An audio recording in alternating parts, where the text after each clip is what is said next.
The Battle of Edsons Ridge was a major land battle during World War II. It took place from September 12 to 14, 1942, on Guadalcanal in the Solomon Islands. This battle was a key part of the larger Guadalcanal campaign.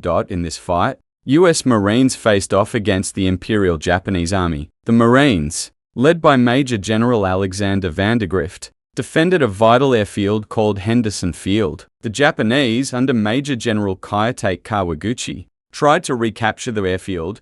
The main Japanese attack focused on a narrow ridge south of Henderson Field. This ridge was defended by U.S. Marines, especially the 1st Radar and 1st Parachute Battalions. These units were led by Lieutenant Colonel Merritt A. Edson. Even though the Japanese attacked fiercely at night, the Marines held their ground. The Japanese suffered heavy losses and failed to take the airfield. Because Edson's unit played such a crucial role, the ridge became known as Edson's Ridge. This battle was a big defeat for the Japanese. It forced them to change their war plans in other parts of the South Pacific. The start of the campaign on August 7, 1942. Allied forces, mainly from the US, landed on Guadalcanal and nearby islands. Their goal was to stop Japan from using these islands as military bases. These bases could threaten important supply routes between the US and Australia. The Allies also wanted to use the islands as a starting point to attack a major Japanese base at Rabaul. This marked the beginning of the 6-month-long Guadalcanal campaign. The Allies surprised the Japanese. By August 8, they had secured the islands of Tulagi and Gavutu. They also captured an airfield that was being built at Lunga Point on Guadalcanal. This airfield was later named Henderson Field. It was named after Major Lofton Henderson, a Marine pilot killed at the Battle of Midway. The planes and pilots flying from Henderson Field were called the Cactus Air Force. Japan's response to the landings, Japan's military leaders ordered the 17th Army to retake Guadalcanal. This army was based at Rabaul and led by Lieutenant General Harakichi Hikatake. However, the 17th Army was already busy fighting in New Guinea, so they had only a few units available to send to the Solomon Islands. One of these units was the 35th Infantry Brigade under Major General Kayate Kawaguchi. Another was the 28th Infantry Regiment under Colonel Kianao Akiki. Iquique's regiment was the closest. About 917 of his soldiers landed on Guadalcanal on August 19. Iquique's troops attacked the Marines on August 21. They thought there were fewer Allied soldiers than there actually were. This attack, known as the Battle of the Tanaru, was a disaster for Japan. Almost all of Iquique's 917 men were killed. Only 128 survived. The Tokyo Express. After this defeat, Japan decided to send more troops. However, Allied air attacks made it dangerous to use slow transport ships. So the Japanese began using fast destroyers to bring soldiers to Guadalcanal. These high-speed trips happened at night to avoid Allied planes. The Allies called these runs the Tokyo Express. The Japanese called them rat transportation. These destroyers could bring soldiers, but not heavy equipment like artillery or large amounts of food. This meant Japanese soldiers often arrived without enough supplies. The Japanese controlled the seas at night, but any Japanese ship near Henderson Field during the day was in great danger from Allied aircraft. On August 28, some Japanese destroyers carrying Kawaguchi's troops were attacked by US dive bombers. One destroyer was sunk and 2 were damaged. This attack killed 62 Japanese soldiers. However, other Tokyo Express runs were more successful. Between August 29 and September 4, nearly 5,000 Japanese troops landed on Guadalcanal. General Kawaguchi took command of all Japanese forces on the island. Kawaguchi also tried to send troops by slow barges, but these barges were attacked by planes from Henderson Field. About 90 soldiers died and much heavy equipment was lost. By September 7, Kawaguchi had about 5,200 troops at Tiva Point and 1,000 more to the west. He thought there were only about 2,000 US Marines on Guadalcanal. This was a big mistake. Meanwhile, the US Marines were making their defenses stronger. Between August 21 and September 3, about 1,500 more Marines arrived on Guadalcanal. These included Edson's Raiders and the 1st Parachute Battalion. The battle begins preparing for the attack. Kawaguchi planned his attack on the Lunga perimeter for September 12. He asked for airstrikes on Henderson Field and naval ships to shell the area. His plan was to split his forces into 3 groups. They would approach the Marine defenses from inland and launch a surprise night attack. Kawaguchi's main force, about 3,000 men, would attack from the south. Other units would attack from the east and west. On September 7, most of Kawaguchi's troops began marching towards Lunga Point. About 250 Japanese soldiers stayed behind to guard supplies. Meanwhile, native island scouts told the Marines about Japanese troops at Taivu. This was about 17 miles 27 kilometers east of the Marine perimeter. Edson decided to launch a raid against them. On September 8, 813 of Edson's men landed at Taivu. They were supported by planes and gunfire from ships. Edson's Marines pushed into the village of Tazamboko. The Japanese defenders retreated into the jungle. The Marines found a large supply base for Kawaguchi's forces. It had lots of food, ammunition, and medical supplies. They also found a radio and important documents. The Marines took what they could, destroyed the rest, and returned to their base. The documents showed that at least 3,000 Japanese troops were on the island and planning an attack. Edson and Colonel Gerald C. Thomas, a Marine operations officer, believed the Japanese would attack the Lunga Ridge. This ridge was a narrow, grassy area about 1,000 yards 910 long. It was south of Henderson Field and was a natural path to the airfield. It was also almost undefended. Edson and Thomas convinced General Vandergrift to move Edson's raiders to defend the ridge. On September 11, 840 of Edson's men took up positions on and around the ridge. Kawaguchi's main force was indeed planning to attack the ridge. They called it the centipede because of its shape. On September 9, Kawaguchi's troops began marching through the thick jungle. They had poor maps and some compasses didn't work. This made their march slow and difficult.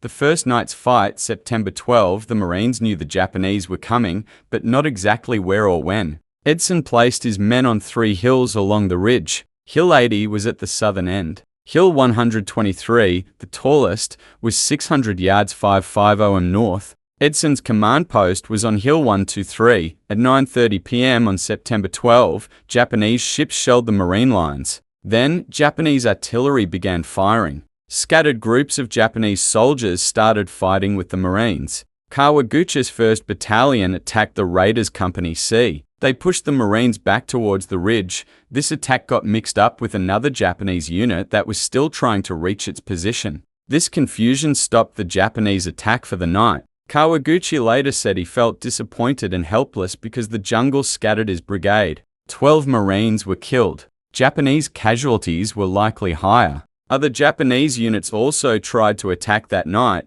but failed to reach the Marine lines. At dawn on September 13th, Allied planes and Marine artillery fired into the area south of the ridge. This forced Japanese soldiers to hide. Kawaguchi decided to regroup his forces for another attack that night. The second night's fight, September 13-14, knowing the Japanese would attack again. Edson ordered his troops to improve their defenses. He pulled his front line back about 400 yards 370 m to a strong position around Hill 123. Any Japanese attackers would have to cross 400 yards of open ground to reach the Marines. The Marines had little time to build strong defenses. They were also low on ammunition and grenades. Edson gave a speech to his tired troops. He asked them to hold out just one more night. He promised they would get relief in the morning. His words boosted their spirits. As the sun set on September 13, Kawaguchi's 3,000 troops faced Edson's 830 Marines. The night was very dark. At 9:00 p.m., Japanese destroyers briefly shelled the ridge. Kawaguchi's attack began shortly after.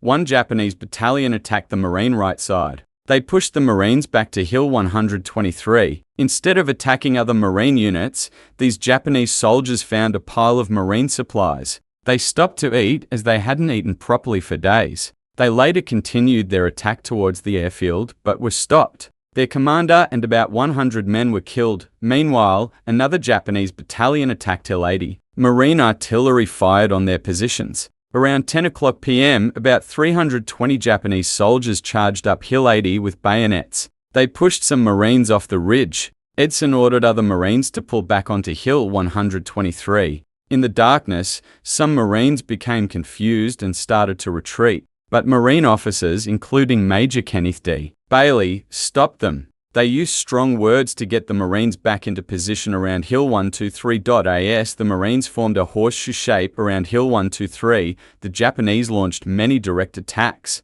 They charged up the hill repeatedly. Japanese planes dropped flares to light up the area. The Marines fought back with rifles, machine guns, mortars, and grenades. Marine artillery also caused heavy losses for the Japanese. One captured Japanese soldier said his unit was annihilated by the artillery. The fighting was intense, with hand-to-hand combat. Japanese snipers fired from all sides. Edson stood about 20 yards 18 behind the firing line on Hill 123. He encouraged his troops and directed their defense. One Marine said Edson held a battalion together that night.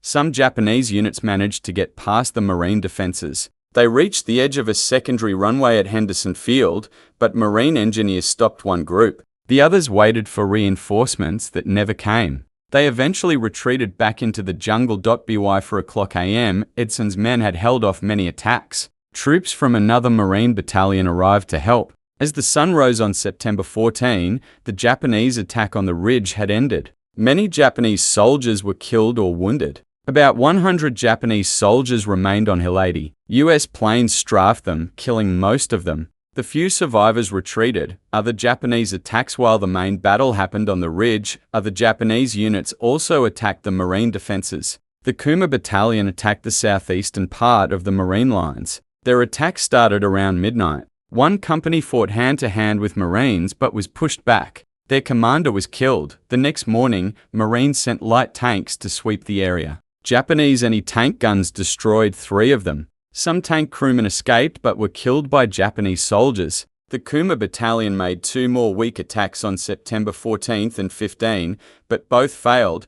Another Japanese unit, Okas, attacked the western side of the Marine perimeter. 2 Japanese companies attacked around 4 a.m. on September 14. They were pushed back with heavy losses. Another company captured a small ridge but was pinned down by Marine artillery all day. They suffered heavy losses before retreating. The rest of Oka's unit couldn't find the Marine lines and didn't join the attack. What happened next? On September 14, Kawaguchi led the survivors of his brigade away from the ridge. They went deeper into the jungle to rest and care for their wounded. They were ordered to march west to the Martinico River Valley. This was a 6-mile 10 kilometers march over very difficult land. Kawaguchi's troops started marching on September 16. Many soldiers had to carry the wounded. They were exhausted and hungry. They began to throw away their heavy equipment and even their rifles. By the time they reached their destination 5 days later, only half still had their weapons. Some survivors got lost and wandered for 3 weeks before finding the camp.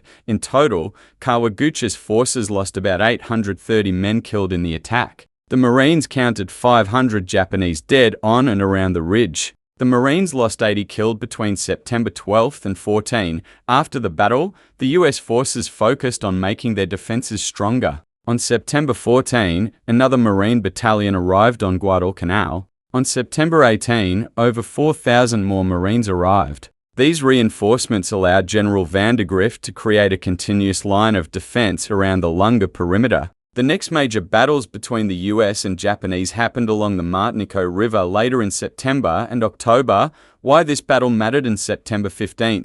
General Hikatake in Rabaul learned of Kawaguchi's defeat. This was the first time a Japanese unit of this size had been defeated in the war. Japanese military leaders decided that Guadalcanal might become the decisive battle of the war. The outcome of Edson's Ridge had a big impact on Japan's war plans. Hikatake realized he couldn't send enough troops to Guadalcanal and continue a major attack in New Guinea at the same time. So, he ordered his troops in New Guinea to stop their advance. They were very close to their goal of Port Moresby. The Japanese were never able to restart their attack on Port Moresby.